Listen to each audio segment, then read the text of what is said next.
Welcome back, ladies and gentlemen, to the greatest and best pro wrestling podcast on the internet, anywhere in the universe, Bell to Bell with Bobby Blaze. I'm Jeremy Vilmur, the Professor Jeremy Vilmur, and joining us now to talk about the most consequential world champions before the formation of the National Wrestling Alliance is the host of the show, Bobby Blaze. Hey, Professor, man, it's good to be back. We got a really good show picked out today. You have talked to me about this before, and I'm really excited about it. No opening jokes or anything. Just going to get right into the meat and potatoes of this podcast. It's going to be a good one. It's about the Pre-NWA World Champions, man. And like you said, it's a season 4, episode 4. And I'm going to tell you what, it's going to be a history lesson from the professor. I'll tell you, I've done some research and looked up some things that the professor has given me, and I'm really excited about this. If you don't mind, Professor, we're just going to jump right into it. I'm going to mention the first thing off the top of my head, something you sent me from Atlas Obscura. Mm-hmm. It's an article that came out in about 2016 by Paul Benedetto, the 1925 match that assured pro wrestling's future would be fixed. And, man, it's excellent. And it's called Meet Wayne Munn. You can give us a little bit of history lesson here, a little bit about Wayne Munn. Yep. But, man, that article just you said it best. There's stuff out there right in plain daylight if you just look. And just go ahead and tell me how you found that article, and then kind of let's go into our podcast with I think we're going to do a couple honorable mention pre-NWA champions, then we're going to do the top 5 world champions the way that you and I picked them out. Is that correct? Yeah, I'm also going to talk a little bit about disputed branches of the original world heavyweight champion title. But we'll get into that when we get into it. So, Bobby, during the time that we weren't making this show, I was kicking around some ideas on new podcasts or YouTube series that I could do solo. And what I wanted to do was a history of wrestling championships. And I decided, well, let's start with the world championship. And I, like many other people, when we think world championship, we automatically think, oh yeah, National Wrestling Alliance. But we don't realize that there is a 40-something year span of world champions before the NWA was formed. And we're going to talk about that today. But so, one of the things I had come across while doing this research, in the first mention I got of it was 1980, 1981, Bret Hart told somebody that it was Lou Thez who told him the first work match was Ed Lewis in 1925. Right. Yeah, you told me that before, and I really appreciate you smarting me up for that. Yeah, but that was the only reference I could find to it. Okay, so I got a year. I know what champion it probably was. I got a year. Well, then I get Rock Rim's book. Was that last month? Yeah, I think so. Yeah, and somewhere in the first quarter of the book, it comes down, and it says that in 1925, Ed Lewis and his guys handpicked Wayne Munn to beat him for the title. And Munn was a former NCAA football player, a newcomer to the world of wrestling. They kind of picked him just on his size and strength, didn't they? Basically on his look, pretty much alone. On his look, yeah, it was good look. Okay, gotcha. And so they did a match. I believe it went 40 minutes, which was a short match for back then, which we'll hit a little bit of in this episode. And Wayne Munn became the world champion. Now, the funny part about this, the 3 guys who kind of ramrod this were called the Gold Dust Trio. And that was Strangler Lewis, Toot Mons, and who was the other guy? I can't think who the other guy that was with him in that. But basically they ran a road show. They went around territory to territory with their world champion. And the fact that Strangler was one of them, they knew that if anybody tried to double cross them, fuck them off, do anything like that, well, Ed Lewis would put the boots to him. Because Ed Lewis was legit. You do not fuck with Ed Lewis, pretty much, So anyhow, because I had all this info and can now go back and look, I did a quick Google search for Wayne Munn, Ed Lewis, 1925, and came across that article. Yeah. Lewis's manager, Billy Sando, that was the other partner. Yeah, it was it. Toots Mond, with the Gold Dust Trio, yeah. So that's who it was. Yeah. I knew you knew who it was, so anyway. No, I couldn't interesting come up with stuff, man. Yeah, so that is kind of our starting point here, but I did want to dig into this pre-NWA period because a lot of us just think that the NWA was the start of the World Championship, and it most definitely was not. So before we get started, did you want to do some honorable mentions?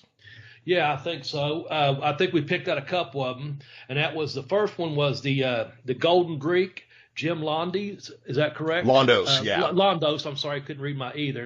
Jim Londos. He was a Greek ascend. Like I said, he ran away and eventually got about 13, 14 years old and come to the United States and worked his way into professional wrestling, basically. Yep. And he was the longest reigning champion at 2,628 days, big star in the 30s and 40s. And he once went back to Greece and drew a crowd of 100,000 people. I thought that was pretty impressive. That was some of the things I picked out about him.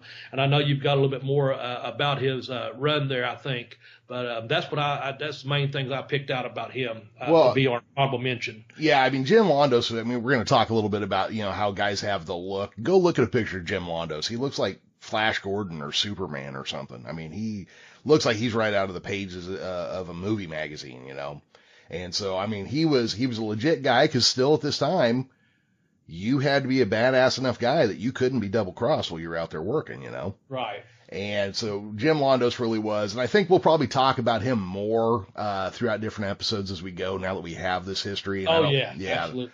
And I don't want to spend a lot of time here because in the honorable mentions we got a couple other things to cover. So we'll pick up on Jim Londos later. But yeah, he was what is that? 7 years, 8 years? What is that day count? It's up there with Bruno and Vern Gone. Oh yeah. Yeah.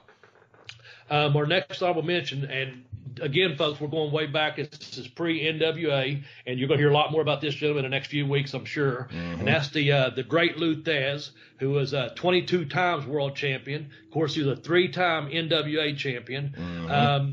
But he was also our final champion before the belts were unified. I know Professor's kind of smartened me up to all the way he tied so many of these different titles at the end of our podcast last week when we went off the air, the importance of Lou Thez. So I know he's going to spend a little bit of time about Lou, but or Mr. Thez. Don't get on the wrong side of the tracks there at that man, I'll tell you that. But anyway, he's an honorable mention this week. But again, throughout this podcast, if not today, in the next couple of weeks, we'll hear a lot more about Lou Thez. So we don't want anyone to think we're disrespecting him by putting him as only honorable mention on this because this is pre-NWA. Yeah, and look, I mean, he honestly, should probably be on this list, but we're going to have to spend so much time on him when we discuss the National Wrestling Alliance World Championship. Right. That it's just easier to go to that. But Lou Thez held every disputed branch of the original World Championship. He held the National Wrestling Association World Championship. He was the second man to be crowned NWA World Champion. Lou Thez, he's one of those names that we hear and we know it's famous, but he's only famous for being famous. When you really dig into what he meant to pro wrestling, Lou Thez is pro wrestling. Yeah, absolutely. And for those of us who are little, guys our age, we're older than shit, and we're still too young to remember Lou Thez for what he was. Yeah. And I had his book. A friend of mine bought me his book, Hooker, way back when. And I have an idea where I think it was, but moves here and there. There was a red notebook. I wish I could have had it back because it had it was actually a photo book, and I had some old letters to the Observer that was written in by Carl Gotch and Larry Malenko, and I had some dates where I worked, back in the day, and they was reporting those arena reports when I was working back in the territories, and my name was in it. And I had that book, but also it was like I said, a photo journal book of my own. I cannot find that or Lou Thez's book. I think I know which crate they're in, so they may not be lost so much as just placed back in an area I can't get to right now. And if I ever do, I'll bring that out. And it was I remember reading the book. It was autographed and everything.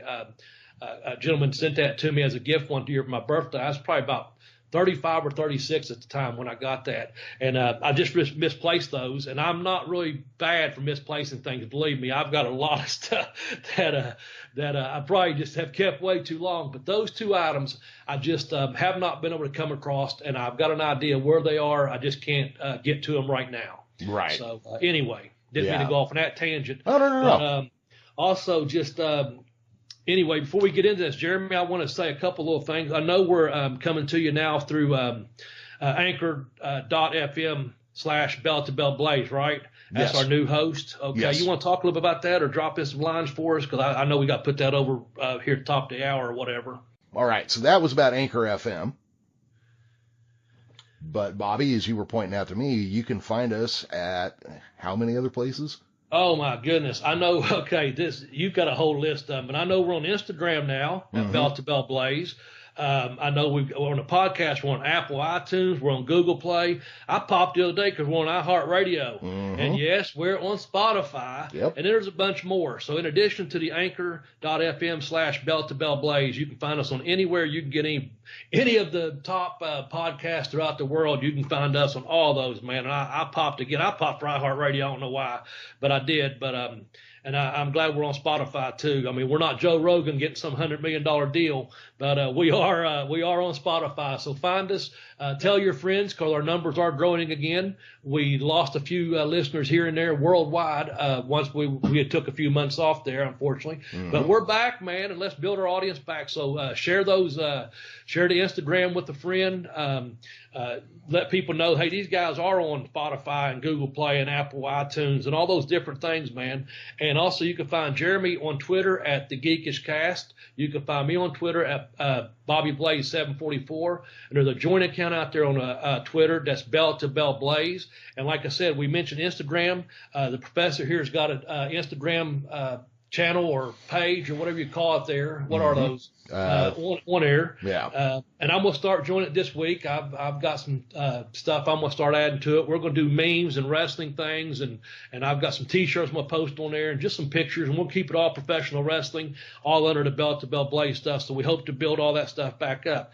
While I'm talking about this, real quickly, I want to give a big shout out to Tex. I hope he's doing okay down in the boiler room there. Hope he's recovering fine. He ran our YouTube channel, and we hope to have him back soon running our YouTube channel, and that's at tinyurl.com/BB video, or just go on to the YouTube and look for Bell to Bell with Bobby Blaze podcast, and you'll see there's like 8,300 people now that subscribed, which is great, because I want everyone to see Texas' good work and hear the professor's voice and mine talking about all these different matches and top tens that we've had in the past 18 months or so. Well, 2 years now, but 18 months is really hitting it pretty good. And we've had over 1.5 million views, which I'm just blown away by that.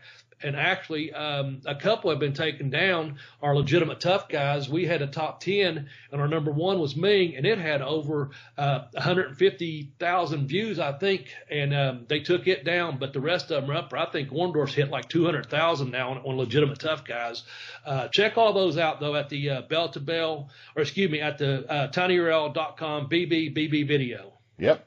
All right, Bobby, I'm going to launch into a quick history of the world title, and then we'll do our top 5 most consequential.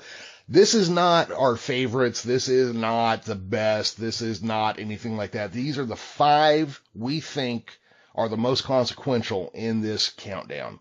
That's the most historical interest are on these 5 people, and we'll get into why with each one. But real quickly, in 1905, the French heavyweight champion, European Greco-Roman champion, and a guy who had just won many tournaments throughout the United Kingdom and Europe was set to face the man who had just won all of the North American championships and was now the American champion, because they were both the 2 people in the world that had the most claim to being the World Wrestling Heavyweight Champion. In 1905, they met. They wrestled. One of them came away the winner, and he was the first world champion, and we'll get to him shortly. But let's start with who we have as number 5, Bobby.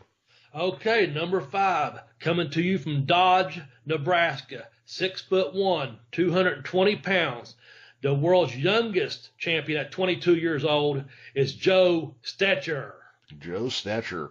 I know you did a little research on like his finishing hold and things. So what are some of the things that really stand out about Joe Stetcher besides his very young age?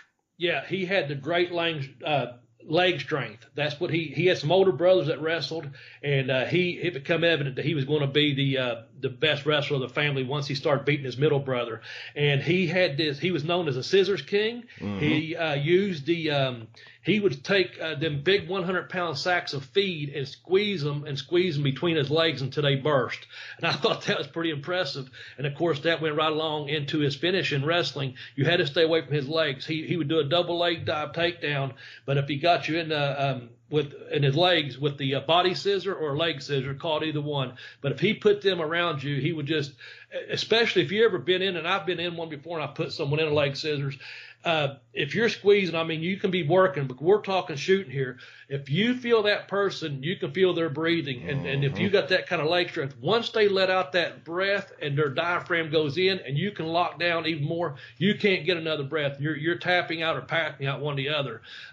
You don't see a lot of these guys nowadays use a lot of the body scissors as they used to. They use a lot of head scissors and triangles and things like that with their legs, of course. But yeah, he had those great leg strength, and he used the body scissors or getting the leg scissors for his finisher. Go ahead. Yeah. Well, and Joe Stetcher would go on to hold the title 3 times. So which is, I mean, pretty incredible numbers right there, because a multiple reign hadn't really become a thing yet because the world title was so very young. And one of his greatest feuds would be with Ed Strangler Lewis. Yep, we're going to hear about him in just a little bit, actually. Yes, we will. Unfortunately, Joe Stetcher retired in 1934, suffered an emotional breakdown, and spent the next 30 years institutionalized in St. Cloud, Minnesota. I do believe that later many people who went to visit him while he was there said that he never lost his edge as a wrestler, though. Yeah, and Luthez, one of those people that visited him and said that. I like that myself. That's pretty cool. Yeah. All right. I want to say this real quickly. Thank you for the research you've done on this week's podcast, people. That's why he is a professor out there, wrestling fans. Let me tell you, he done some class A, grade A professor level college grad paperwork on this, or researching this rather. So thank you, Professor. Yeah. And I got to say, it can be a little tricky because wrestling is a little murky history-wise, intentionally so, you know? Yeah. So really, just because you come across something like there's some stuff I've got written in here that I still look at and go, I'm not 100%, but I'm going to go with it because this is at least pop culture. It's right, you know? Yeah. All right. Well, I want to get into number 4 here, and we're going to go with Stanislaw Zbyszko. That's right. 5'8", 230 pounds, and he was billed from Vienna, Austria. Yep. So the last name Zbyszko was not his actual last name. Zbyszko is the name of a Polish knight that his friends called him after because he was a brave little son of a bitch when he was growing up. And so that was his name, Zbyszko. I cannot pronounce his actual name, so I am not going to try to, because I do not want to butcher a Polish name just because I've never learned how to properly read it. Right.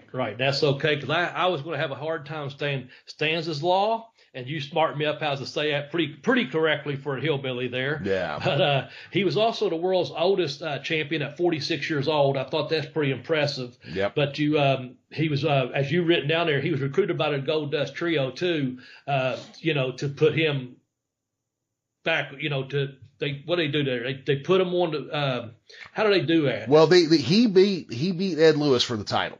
Okay. But there was a double cross somewhere. Well, that's coming up here. We'll get into that in just a minute here. Yeah. That's why I'm asking you, Professor. That's why you're a professor. I want to get ahead of myself. No. I knew your notes, sir. I'm just trying to read over them. So they put the title on Zbyszko, but he kind of Kevin Nashed the title, as in didn't draw any money. Boom. Oh, hey. So a little thing happened. This fella named Wayne Munn, and we're going to get to how he won the title here shortly. This fellow named Wayne Munn ended up with the World Championship, and the Gold Dust Trio went to Zbyszko, one of their other hand-picked guys, and said, hey, we need you to lose. And Zbyszko apparently said, oh, yeah, no problem. And then Bobby double-crossed him. Yep.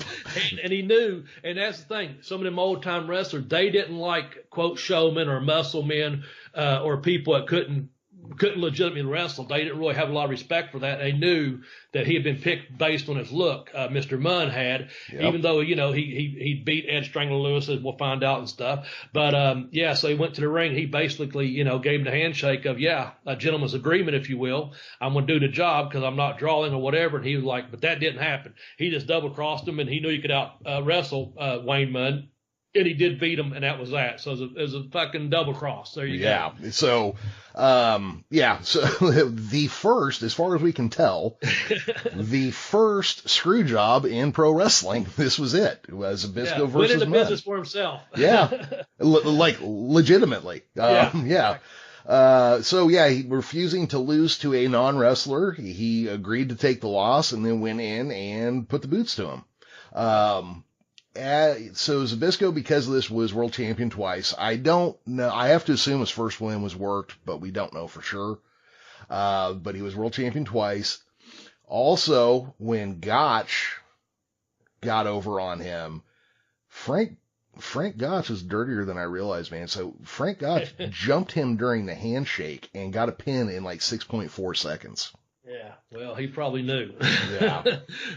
I'm going to do my own business today if you're going to do yours. So anyhow, Zbyszko, like you said, he was the oldest world champion.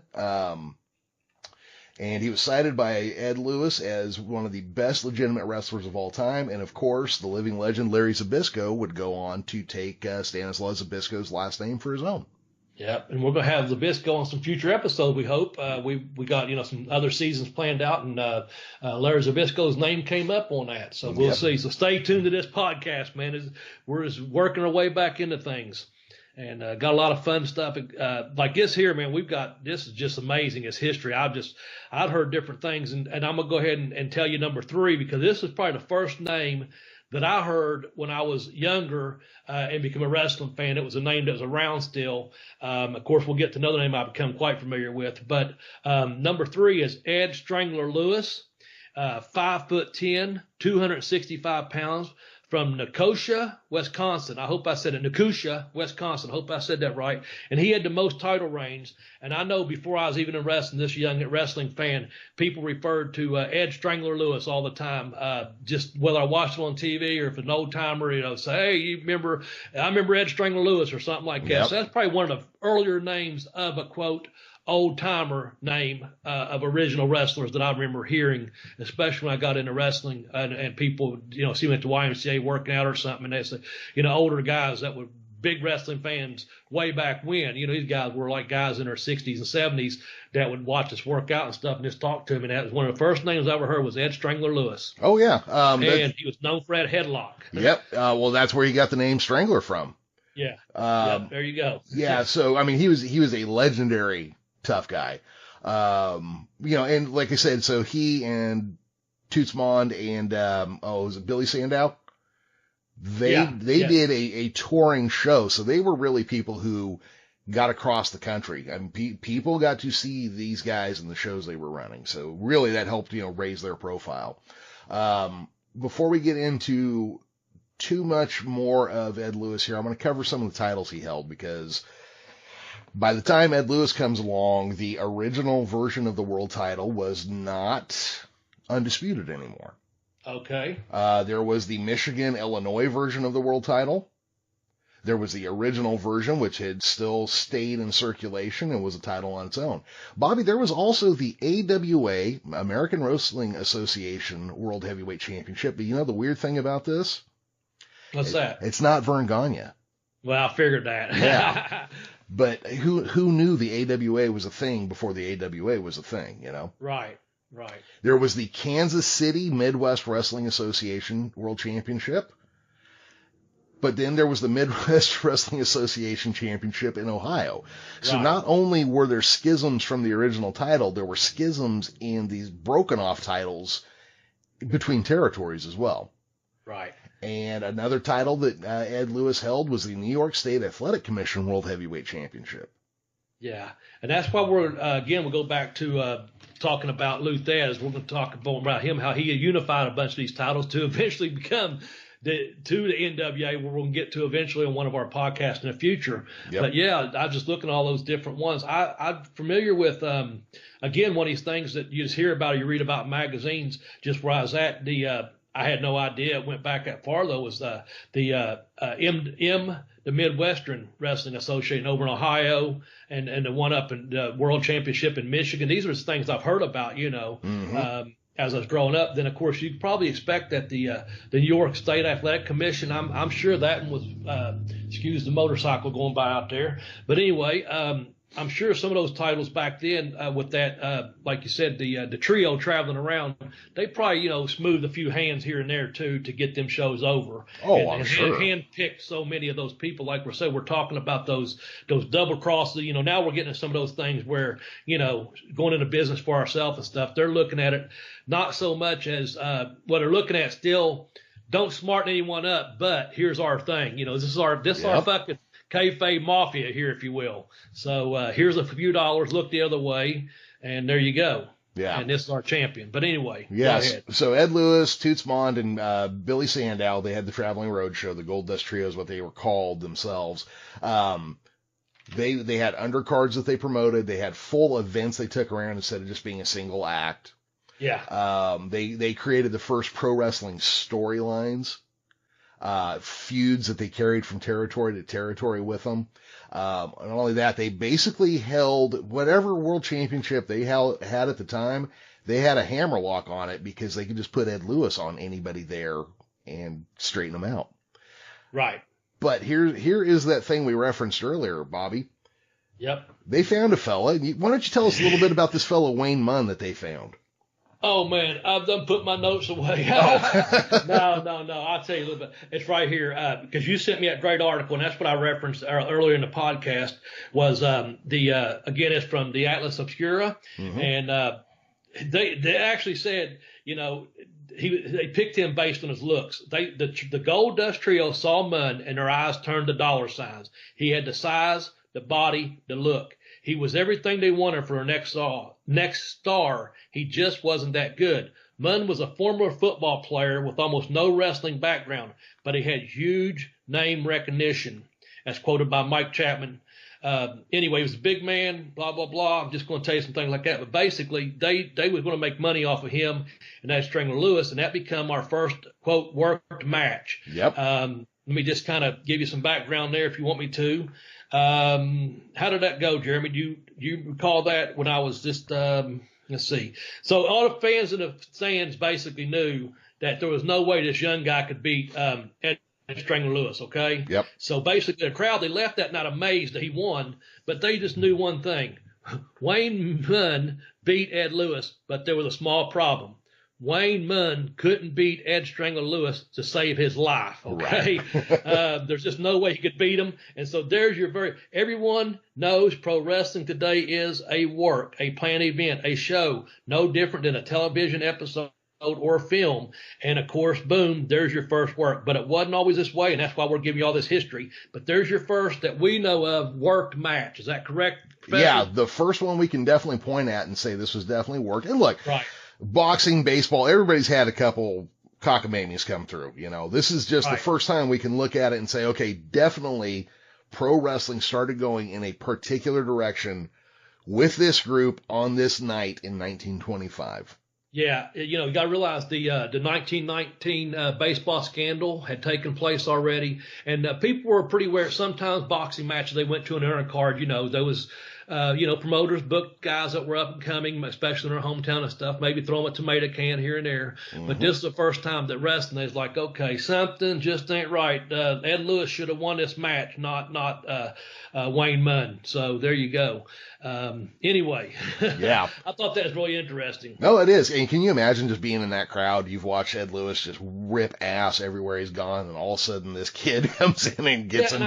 Wasn't it about 40-minute match too? Yeah, so think about that. That's a good length of time. You're talking about some of the other matches later on. My goodness, but that's just 40 minutes. That's a long damn time. Well, yeah. So I was going to say, 40 minutes is actually a short match back then. Right.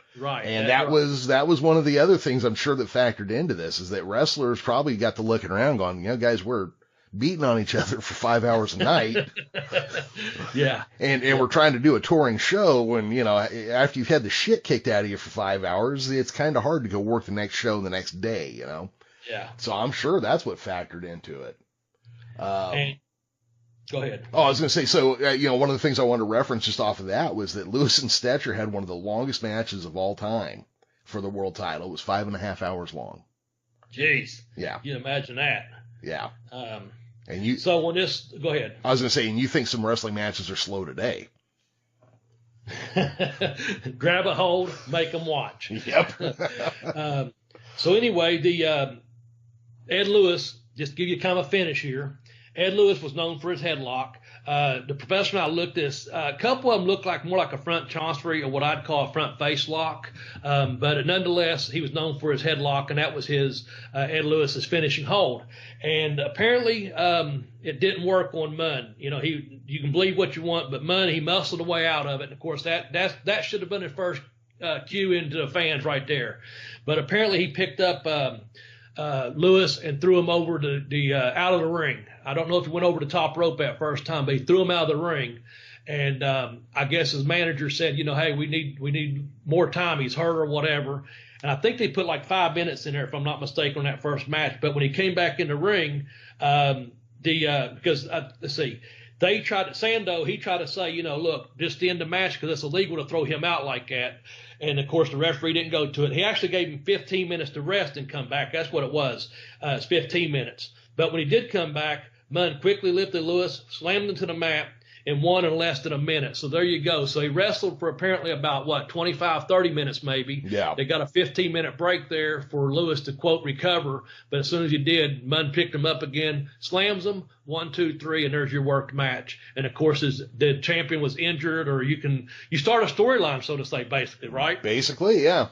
Yeah, okay. So there's a bit of history all looked up by the great professor there. I'm just adding my words to it sometimes and trying to not screw it up and drop too many F-bombs like I usually do. Oh, yeah. Before we go on to number 2, Bobby, much like one of our later people here, you are a pro wrestler, entertainer, and an author. Why don't you tell us a little bit about your writing? Oh, yeah. Well, right now I'm trying to work on a 3rd book.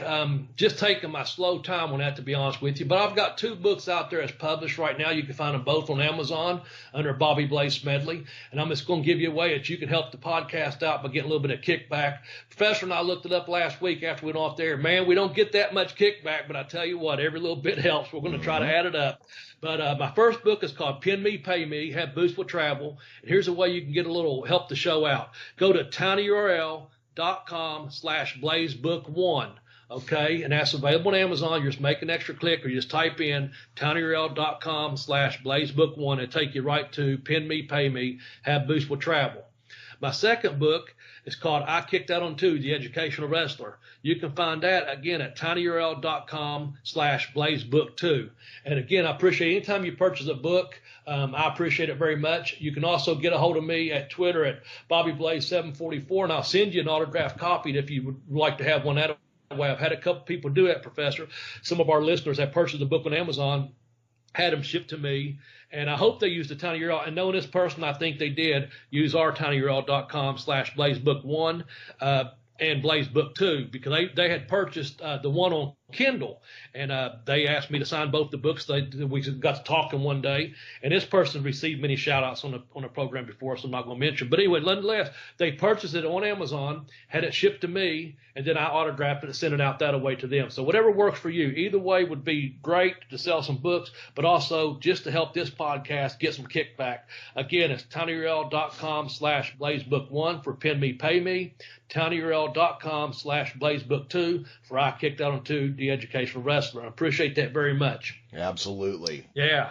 All right, let's go ahead and move on to number 2 here. And you know what? I got to ask this going into it. Bobby, you've actually met a Japanese god before. Yes, I have. And he shook my hand and said, "Gotch!" That's right. But let's go. My hand and said, "Gotch!" And man, I know he didn't like guys with long hair, and I was a guy that had long hair. Well, let's go back and talk about the original Gotch. We'll talk about number 1. Number 2. Number 2, I'm sorry, from Humboldt, Iowa, 5'11", 210 pounds, known for relentless training and focus on style of wrestling, is Frank Gotch. Frank Gotch. Obviously, like we were saying there, Karl Gotch, a man who is literally considered to be a god in Japan, took that name for himself. Frank Gotch traded the American title back and forth with Tom Jenkins. So they both had a couple title reigns that they would swap back and forth on. He was the first American to win the world title. Now, right, that's right. Yep. To be fair, he was only the second world champion, but still. Had a legendary feud with George Hackenschmidt. But as time goes on, Lou Thesz and these guys come and say that Frank Gotch was a little dirty in the ring.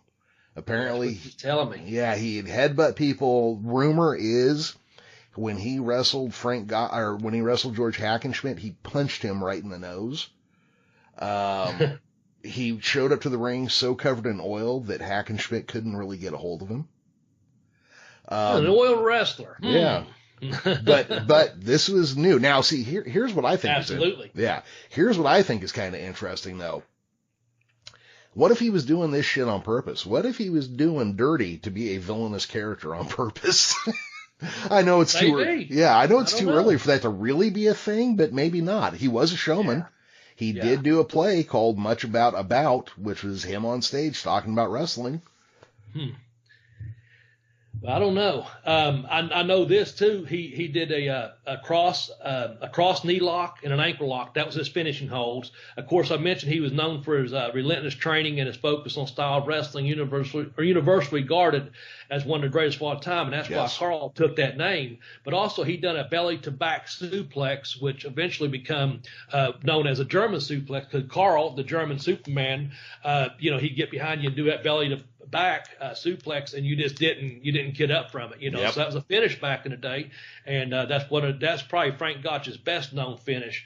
Like I said, man, all through the 1910s and 20s, no bigger star in the world, and he was the first American champion and freestyle wrestler too. And just one of the great names in all professional wrestling that you ever hear. And of course, he was initially ignored by Hackenschmidt, but they had that legendary feud you talked about. Yep. Again, it's one of those things. Why go in there? Them guys going in there fighting for 4 and 5 hours at a time, having these matches. I mean, just the brutality of it. You have to have the conditioning and training and a certain style of wrestling to do that for them two guys to keep up with each other for that long a period. I think you were saying this off the air earlier. Someone is grabbing a hold. Just imagine. And people watching, they drew big houses too. Yeah. And people watched them though. They were legit. But then, I don't know, man. I'm just gonna go on record and say I'm glad it's at work, or Ming and Barbarian would have held every title there ever was. Yep. Yeah. There's certainly something to be said for that. So yeah. Well, and Gotch was a smart wrestler too, because he won the world title by leaning on the champ, even when they were in what would be called, a quote unquote rest hold or whatever. He put his full weight on the champion and wore him down.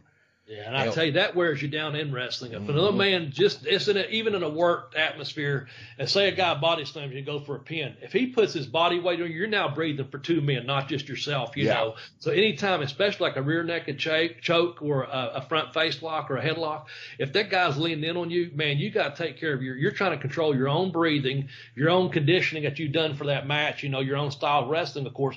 But if you're sitting on that hold and he puts that extra weight on you and leans on you, man, it is hard not to give up or tap out or to quit, or just luckily they know enough to ease up to probably not pass someone out. But if you had that chance, you would, because you're trying to win a match. But man, I just say this much to me, I enjoy the work better than having someone lean on me all damn night. And whether that's 10 minutes or 30 minutes, it's hard when someone that's leaning on you and you're picking up a body slam and they're not working with you, or you go to like I said again, you get slammed and they go to pin you and they put all their weight down on you and you're supposed to kick out on two. Well, it's awful damn hard sometimes to breathe for two people, So keep that in mind when you're saying he's dirty. He's also trying to win the damn match. Yep, I think that's a big part of it. I mean, but yeah, he was smart about the way he went about it. Matter of fact, when he won the world title, the person he won it from conceded the first fall and then refused to wrestle the second. Which is surprising when you see who that was. Well, I was going to say, but real quick before we finish up, Gotch was a huge star, especially here in America. Like I said, he had a stage play he did. He was also invited to the White House by Teddy Roosevelt, where he put on a exhibition match with the Japanese Jiu-Jitsu champion and made him submit. Wow. Frank Gotch would go on to retire as world champion as well. Yes. I saw that in your notes. That's excellent, Professor. Yep. Excellent. All right. Are we ready to move on, or anything that we close out business with before we go into number one? I believe that's everything I've got on Mr. Gotch right there. Okay, well, let me just go into number one then. This is pre-NWA World Champions dating back to 1905.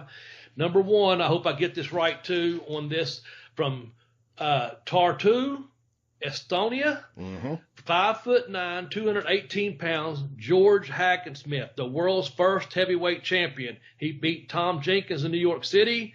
And go. That's what I have for the introduction. Well, so George Hackenschmidt, also known as the Russian Lion, because, I guess Estonia was not completely a separate country at this point. He was a soft-spoken, cultured, intellectual man. He spoke 7 languages. Yeah, I was impressed when you wrote me that. Thank you. Fluently. He was an author, a philosopher, but as a younger man, it is even believed that he created the bench press. Oh, wow. Yeah. So he was a strong man, a wrestler, a philosopher. Let me see here. I was going to say I pulled up some of his feats of strength. He could lift a small horse off the ground. Yeah. He could single arm press 276 pounds above his head. And from a wrestler's bridge, he could lift over 300 pounds off the ground. Good Lord, man. That's incredible. That's incredible, man. He had a career that spanned 3,000 matches with 2 losses. Wow. Yeah. Yeah. He was a European Greco-Roman heavyweight champion, right? Yes, he was. He was a French heavyweight champion and then a world heavyweight wrestling champion, the one that we're talking about right now, the world's first world heavyweight champion, correct? Yes. He dating to 1905. Yeah, he faced Tom Jenkins in 1905.